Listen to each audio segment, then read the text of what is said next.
ये 5% का कमीशन जो तेरा खुदा ले रहा है, इनसे हुरे खरीद रहा है क्या तेरे लिए?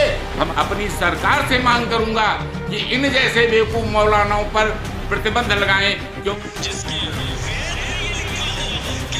और इस वाहियात किताब का जो ये कुरान रखी हुई है, मैं आपको दे रहा हूँ। जो कुछ मैंने कहा है इनके विजुअल बना लीजिएगा, दिखा देंगे भैया, दिखा देंगे, बहुत गौर से दिखा देंगे और बहुत कायदे से। अब जनता तो देखेगी और बस अब ताली भी ठोकेगी। कहीं मौलाना साहब ने देख लिया तो कहा हार्ट अटैक ना आ जाए। वैसे आप लोग हैरान मत होंगे, रणजीत बाबू श्रीवास्तव जी के पास अब ऐसे ऐसे बोलते कि क्या बताएं, मौलाना साहब के पास अब पहली बार किसी ने धोया है और बहुत कायदे से। यूँ मौलाना साहब बस अब फेसबुक पर ऐसी वीडियो डाल देते हैं कि आदमी खून में खोल उठे और आदमी गुस्सा भी जाए। लेकिन रणजीत बाबू श्रीवास्तव जी बस अब क्या बताएं, इतना बड़ा बयान दे डाले कि हमारे मुंह से बाप रे बाप ही निकल रहा था। आगे खुद सुन लीजिए। वैसे मौलाना साहब की ज्यादा बातें आपको नहीं सुनाएंगे, शुरुआत में सुना चुके हैं, आगे थोड़ा बहुत और सुन लीजिए। जिसके वेद में ये लिखा हो कि ब्रह्मा जी ने अपने मुंह से ब्राह्मण को पैदा किया, अपने हाथों से छतरी को पैदा किया, अपनी जान से वेश को पैदा किया।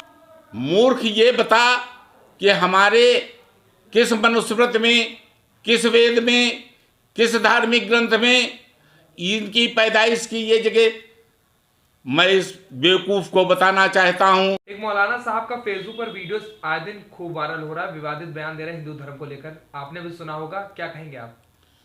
जाहिल है। जाहिल कैसे, वो तो मौलाना है। क्या पढ़ा लिखा आदमी जाहिल नहीं होता है क्या? वकील का लड़का वकील, डॉक्टर का लड़का डॉक्टर, तो ये जिसकी संतान है, जब वही जाहिल है। कहा है आप इनके बाप को जानते हैं? इनके बाप को तो दुनिया जानती है, इनके बाप अल्लाह मियाँ हैं। अब मैं जो ये बात कह रहा हूँ, ये मैं कोई इसलिए नहीं कह रहा हूँ कि हम प्रचार पाना चाहते हैं। हम अल्लाह मियाँ की जाहिलियत के कुछ सबूत देना चाहेंगे जो इनकी कुरान के हवाले से हैं। आदमी को मिट्टी के गारे से पैदा किया, शैतान को आग से पैदा किया, मरियम कुंवारी थी, किसी आदमी ने उनको छुआ नहीं, उससे ईसा मसीह को पैदा कर दिया। जमीन और आसमान को बनाने का दावा करने वाला ये तक नहीं जानता है कि आसमान होता क्या है। जमीन को चपटी बता रहा है, किनारे से सिकोड़ रहा है, आसमान को बगैर स्तूपों के बता रहा है, और एक जगह पर कह रहा है कि यह आसमान देखो, इसमें कहीं पर तुम्हें दरार दिखाई पड़ रही है। 7 आसमान बना करके ऊपर अर्श पर बैठने की बात कर रहा है। सूरज को, चंद्रमा को, पृथ्वी को स्थिर बता करके परिक्रमा कराने की बात कर रहा है। सूरज को पश्चिम में कीचड़ युक्त नदी में गिर जाने की बात कर रहा है। पूरब से इसलिए निकल आने की बात करता है कि वहाँ पर वोट नहीं लगी हुई है। एक बेवकूफ़ी की बात बता दें, पूरा कुरान जाहिलियत से भरा हुआ है, पूरा कुरान जाहिलियत से भरा हुआ है। और इसके बाद ये बता रहा है कि हमारा मुस्लिम धर्म श्रेष्ठ है। तुम हमारे हिंदू धर्म की कहाँ से बराबरी करोगे? इस वीडियो में मुझे आपने दिखाया कि ये बता रहा है कि ब्राह्मण मुख से, क्षत्रिय भुजा से, वैश्य जंघा से, शूद्र पैर से पैदा हुए। मूर्ख ये बता कि हमारे किस मनुस्मृति में, किस वेद में, किस धार्मिक ग्रंथ में इनकी पैदाइश की ये जगह। मैं इस बेवकूफ़ को बताना चाहता हूँ कि ये जिस तरह से शरीर के अंग हैं, उसी तरह से वर्ण व्यवस्था जब की गई तो मुख से ब्राह्मण का इसलिए किया गया कि ब्राह्मण हमारा मुख है, क्षत्रिय हमारी भुजाएं हैं, जंगा हमारे वैश्य हैं, और जो सेवा कर्म करने वाले हैं वो नीचे स्थान पर जाने के कारण हमारे पैर हैं। लेकिन ये सब शरीर के अंग हैं, इनसे ये पैदा नहीं हुए हैं। मैं इस मौलाना को बताना चाहता हूँ, हमारे धर्म पर टिप्पणी करने से पहले तू अपनी एक बार कुरान को फिर पढ़ ले, और मैं कह रहा हूँ दोबारा फिर पढ़ ले।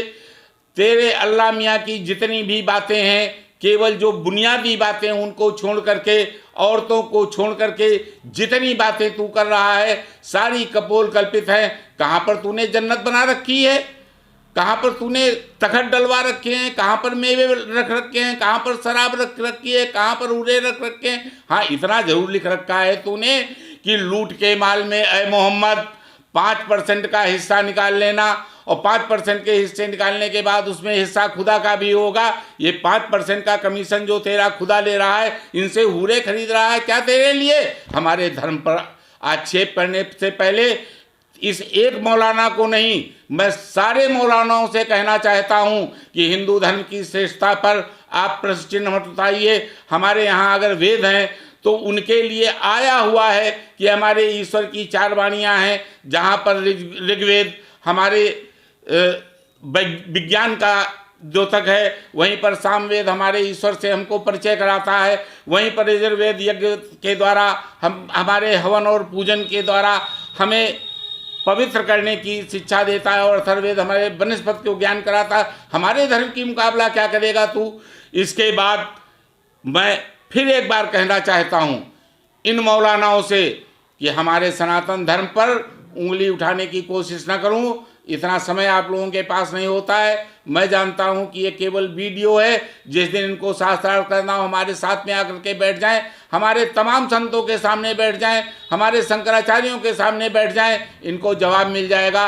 और इस वाहियात किताब का जो ये कुरान रखी हुई है, मैं आपको दे रहा हूं। जो कुछ मैंने कहा है इनके विजुअल बना लीजिएगा, हमारी मनुस्मृति का विजुअल बना लीजिएगा, हमारे वेद का विजुअल बना लीजिएगा, और दिखा दीजिएगा इनको कि जिन आधार पर तुम महात्मा बुद्ध की, भगवान बुद्ध की आलोचना करते हो, बुद्ध के लिए बताते हो कि वो इसलिए चला गया जंगल में कि वो अपने बच्चे और अपनी स्त्री का भरण पोषण नहीं कर पा रहा था। एक राजा के लड़के पर यह आक्षेप, वो इसलिए बौद्ध बन गए।